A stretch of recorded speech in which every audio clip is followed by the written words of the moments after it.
Bangga bersarung mangga. Assalamualaikum warahmatullahi wabarakatuh, Buya.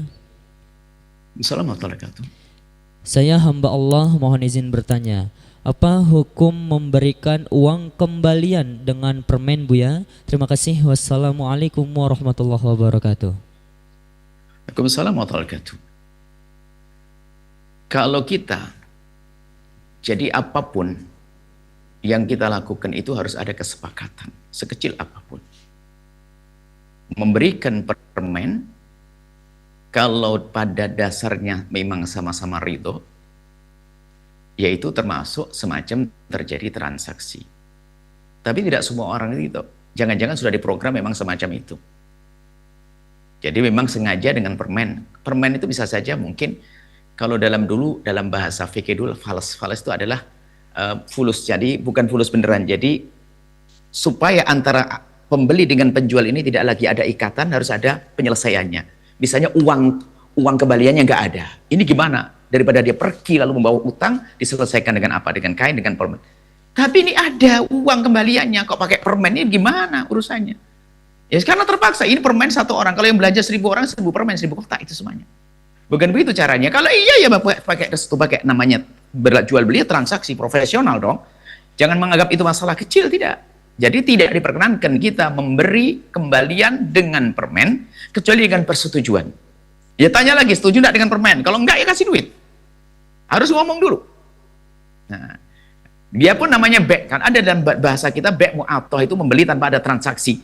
Itu ridho, saya mengambil, ridho. Ini belum tentu ridho loh, permen lagi. Apalagi anak kecil nggak boleh makan permen. Tambah marah dia nih, aduh kasih permen lagi, gitu.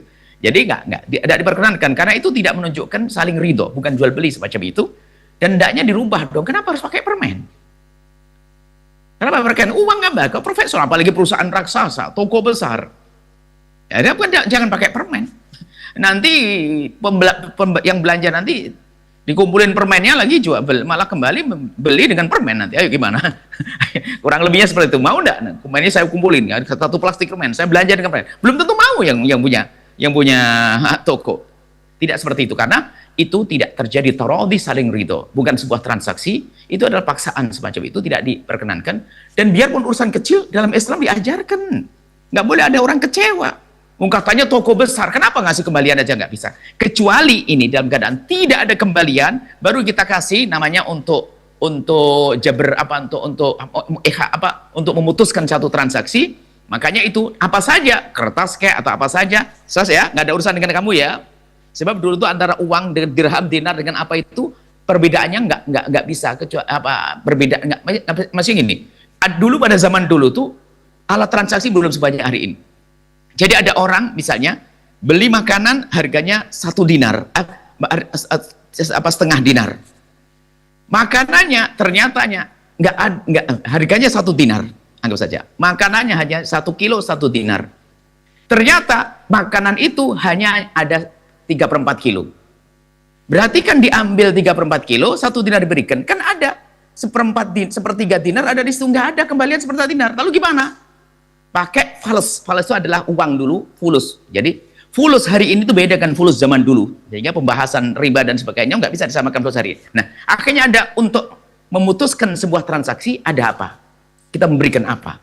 Supaya terselesaikan. Gimana Bu, sisanya uangnya ini harus ada selesai. Ambil aja tomat, ambil ini dan sebagainya dengan kesepakatan.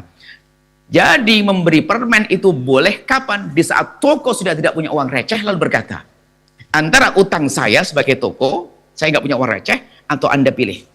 Itu baru benar. Kalau langsung dipaksa pakai permen, itu nggak diperkenankan. Bukan begitu transaksi. Biarpun urusan kecil, ini kan dalam Islam diajari dengan cara yang benar, transaksi yang benar. Itu saja. Wallahu a'lam bishawab.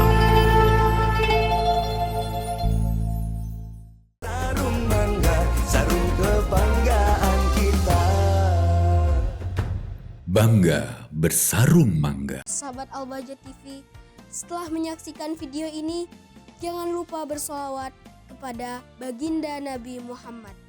Shollu ala Nabi Muhammad. Allahumma sholli alaihi wa ala alihi wa sahbihi.